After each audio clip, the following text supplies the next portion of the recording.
Hi, hello everybody, it's Rachel Whittaker here and welcome to another episode of Indie Beauty TV. I feel like I need to get some kind of, I've been doing these now for so long, I think this is like the 24th episode this year.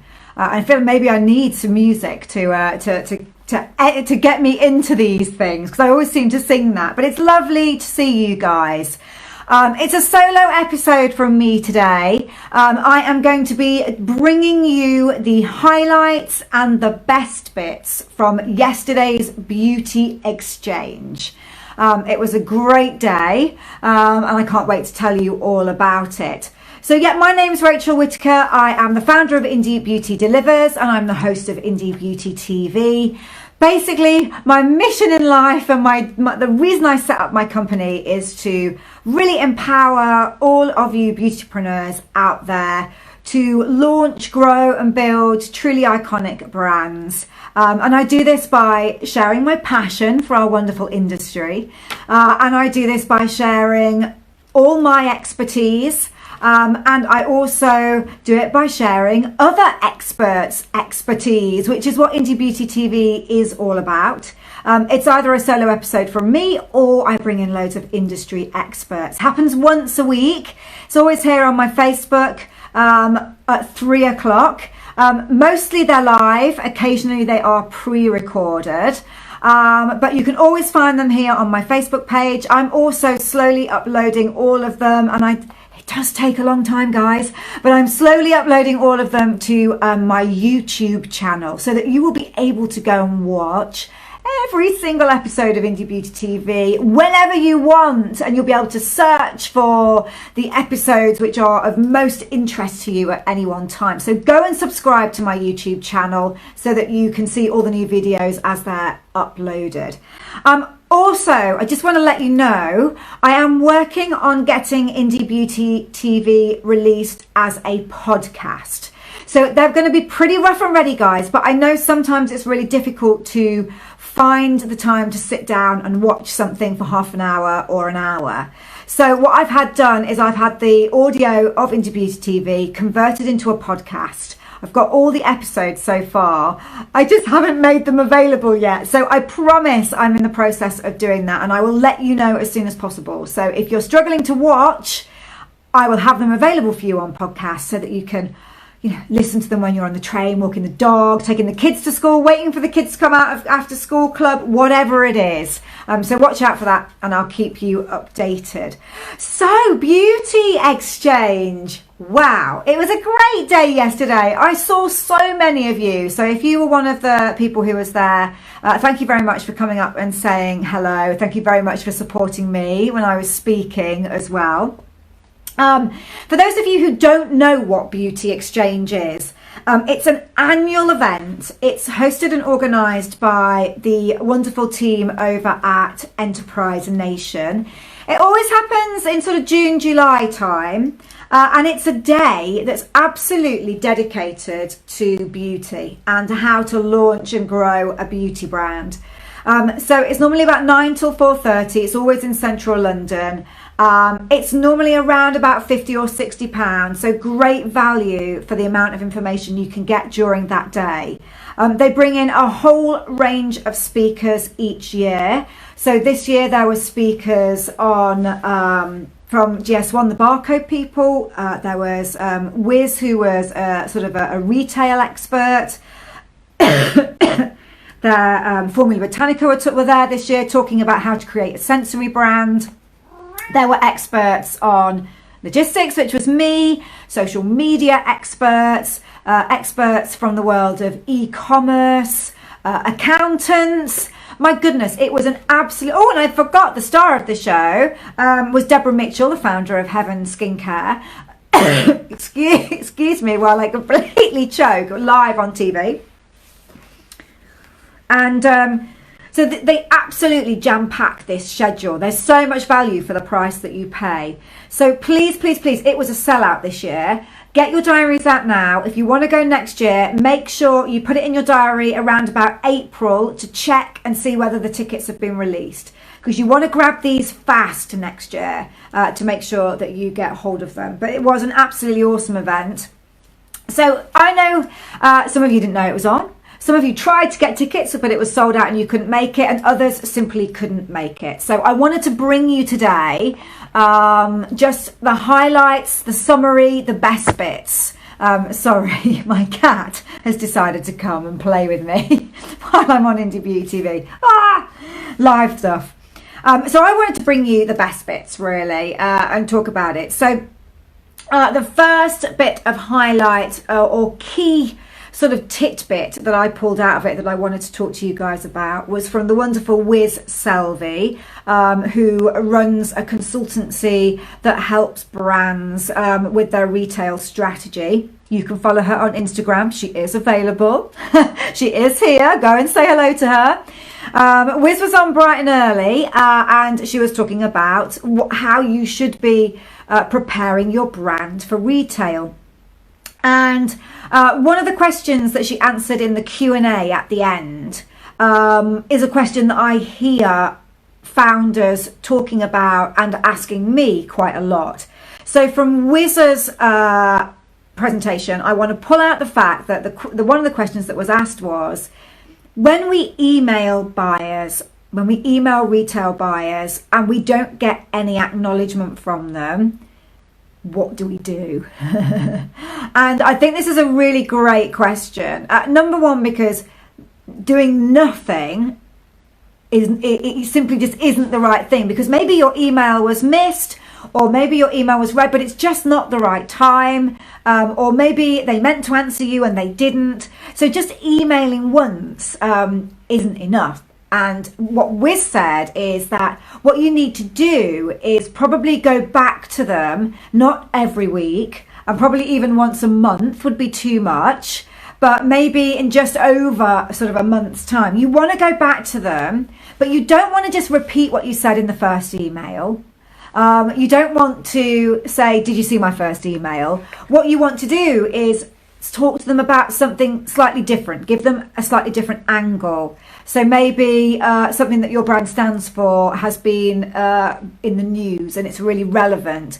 Perhaps the retailer that you're trying to contact has recently announced a change in policy around maybe sustainability, and maybe that aligns your brands better, and that could be the way that you spoke about it. Maybe you've got an amazing review from a blogger, or some amazing publicity in a magazine.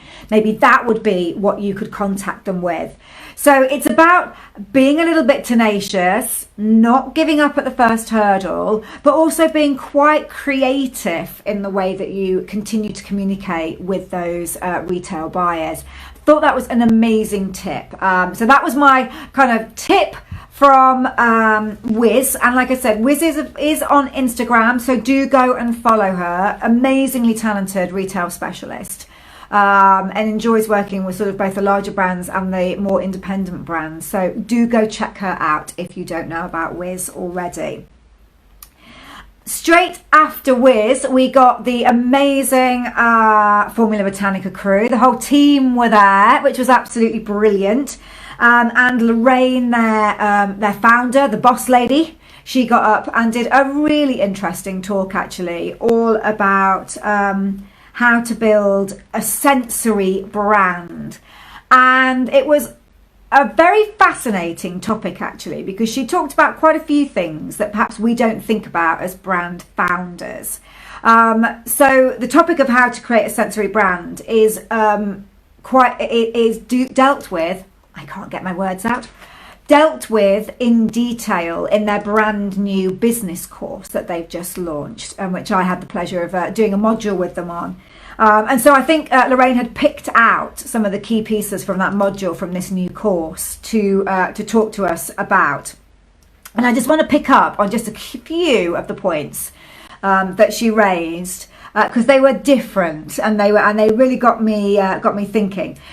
So she broke your branding down into the different senses. So the fact that we visually brand, we tactile brand, we olfactory smell brand, we have audio branding, and we also have, and this is a new word I learned, gustatory branding or taste branding.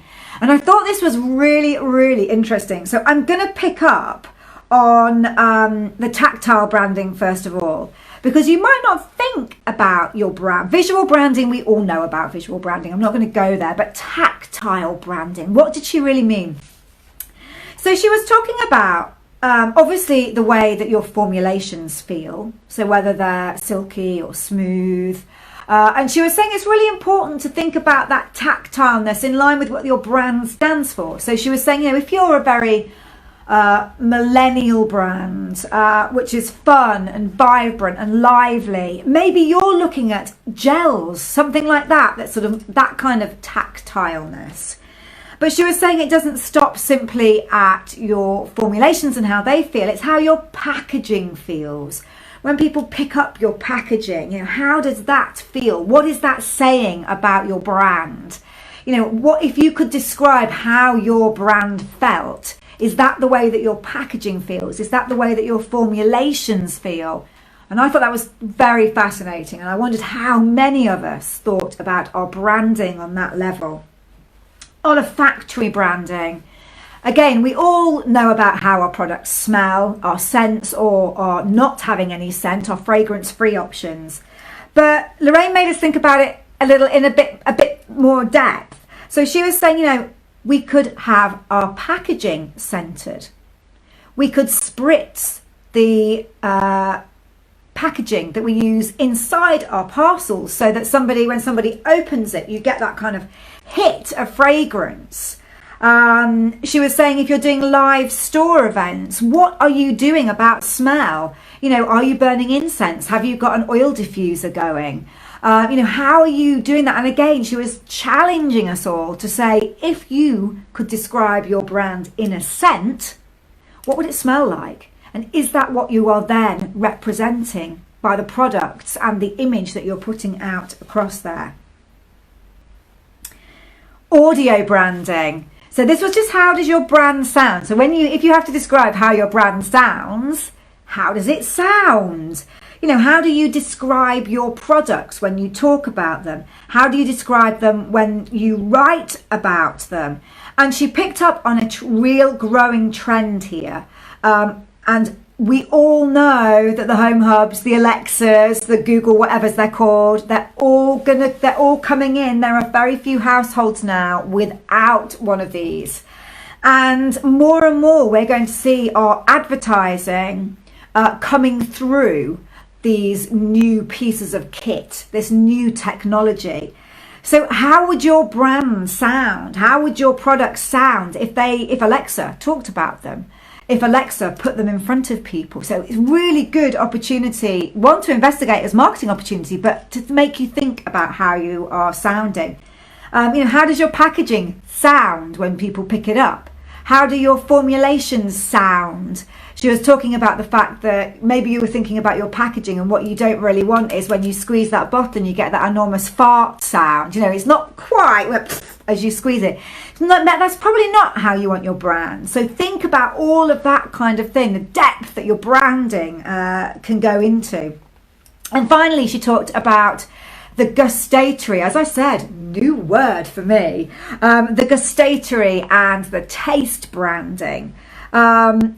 That's pretty obvious when you think about lip products, for instance, if that's the sort of thing that you are doing. But she said it goes a lot deeper than that as well. So if you're doing live events, exactly what food and drink are you serving? Have you put it through that brand filter? She talked about the launch party for their new business course that I was privileged to go to a couple of weeks ago. But they did botanical mocktails for us all, and that was very much on brand with Formula Botanica. She was also talking about if you're going to share recipes as part of your social media marketing campaign, do they align with your brand? Are they the types of recipes that your brand stands for? When you're posting pictures of yourself out and about, when you are doing Instagram stories, is what you're capturing in that on brand as far as the food element goes? If you're a vegan brand, you're not capturing a picture of yourself tucking into a steak or something like that. So I loved that talk. I felt it touched on areas of branding that perhaps we don't really often think about. And when you are establishing a brand for the long term, an iconic brand, this is the detail that makes the difference. This is where you stand out from those competitors, because your brand runs through absolutely everything that you do. It's at your core and it's instantly recognizable. Everything just gels together and makes an absolutely beautiful sort of brand experience for everybody. So great talk from Lorraine. Really enjoyed that completely and entirely. Really great. Then we had a talk about social media marketing, which of course I absolutely loved. This was from a lady called Alison from Avocado Social. Go follow Alison on Avocado Social. Alison's worked with a number of beauty brands and is just a really passionate content marketeer. And I think she spoke for half an hour and I lost count. I tried to count how many tips she gave, but it was just way too many, absolutely way too many. If you want to get some of them, go check out my Instagram story. If the Instagram story isn't there anymore, no, actually you'll have to go to my Instagram story now and check it out to catch those.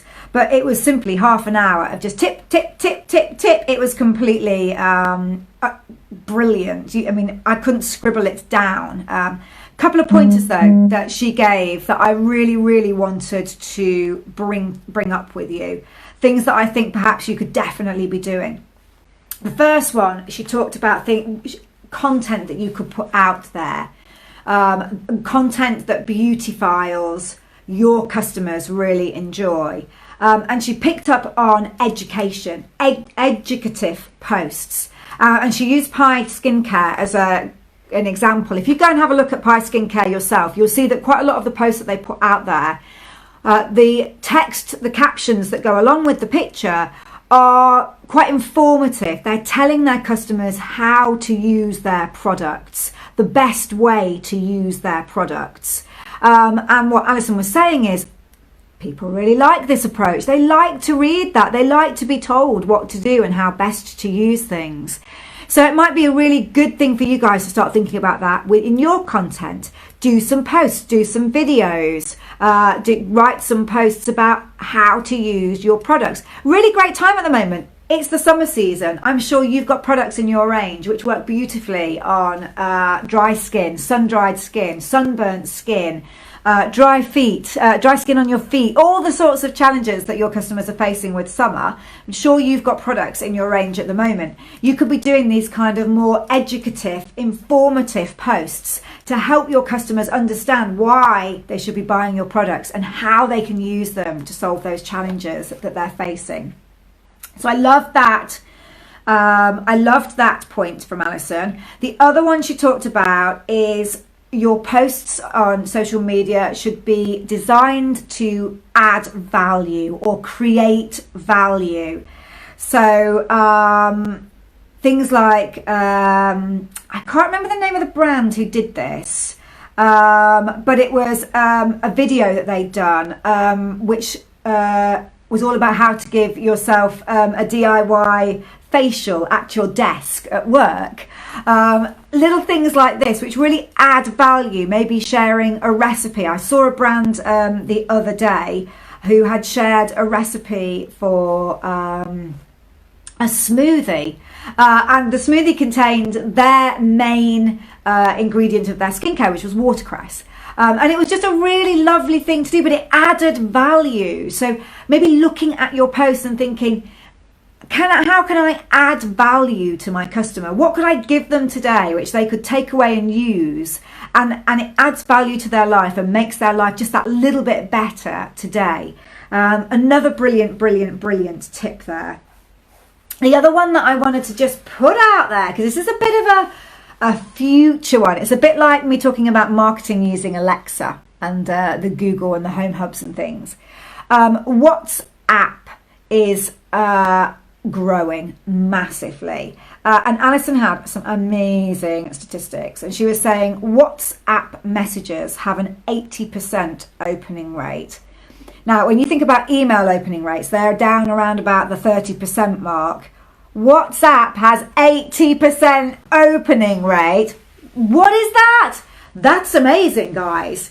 And there's now a way, if you go into WhatsApp, you can actually set your business up as WhatsApp Business, which allows your consumers to contact you directly through WhatsApp as a business. So it opens up that WhatsApp channel so that you can begin to use that in your marketing strategy, knowing that 80% of the WhatsApp messages that you send are going to be read by your followers, by your consumers.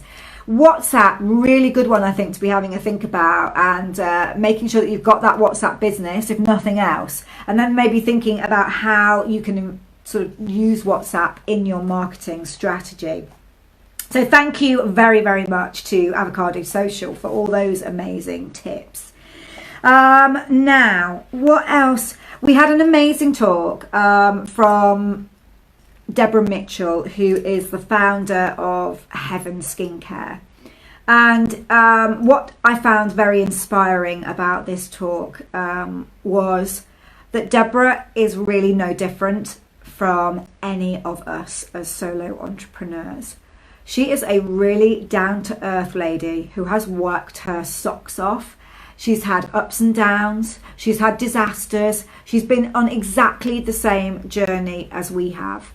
She just kept going and kept going and kept going. And she had a wonderful way of saying that just put everything out there in the universe and it will come back tenfold to you. And she was very, very inspiring and just so down to earth. But a couple of the key learning points she took from her journey over the last, I think it was about 25 years, and that she wanted to pass on to us, was that, number one, your products have to answer a need or a requirement. They have to solve a problem. They have to be the answer to something. And so you need to know what that is. You know, what problem does your product solve? What need does it answer? And she was really, really keen about that. The other top tip she gave was to, when you're thinking about where you're going to go with your business and what your business can become and what you can be and how far it can go, that's amazing. But what you've also got to think about is what you're prepared to lose, because setting up your own business is tough and it's demanding and it takes sacrifices. And so you have to work out what you're prepared to gain, but you have to work out exactly what you're prepared to lose in order to get there. She talked a lot about the fact that you need to prove to people how your products work. She said, everybody needs proof. How can you show that your products work? Now, Deborah's been lucky enough to work with celebrities and royalty and get that kind of proof from there. But you guys are dealing with your customers every day. All of you have raving fans who are buying from you again and again and again. Have you asked them for a testimonial? Have you asked them to provide those little bits of proof that you could use in your social media? If you want to go for the celebrity, go for the celebrity. But don't forget, you are all sitting on proof. You just need to ask your customers to give you that proof so that you can use that. And finally, she said a rather lovely thing about when you are at the bottom, when you think you have reached as low and low and low and low as you can go and it feels dreadful. The only place that you can go from there is to that highest peak.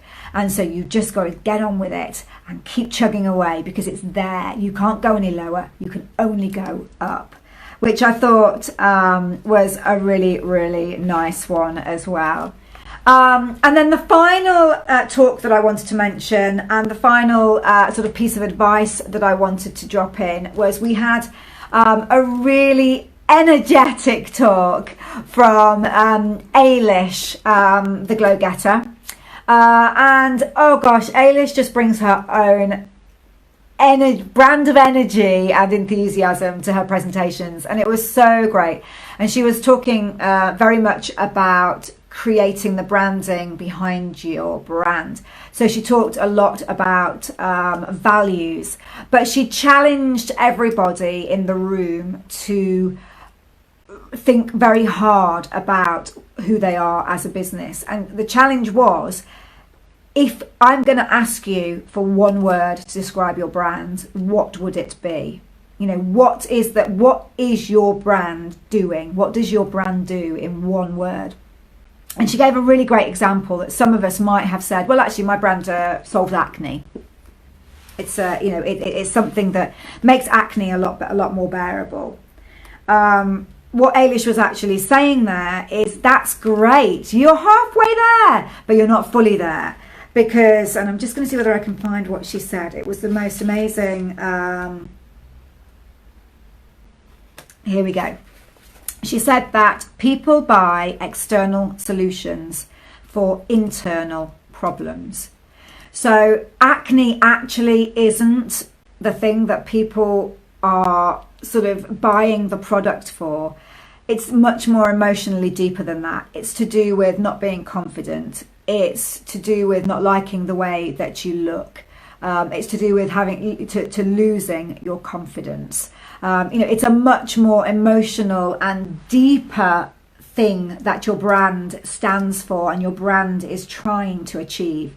So her message to everybody was to go as deep as you can and go into the emotions and the needs and the challenges and the problems and the consequences that your ideal customers are really expecting. And I just love that. People buy external solutions for internal problems. It was awesome.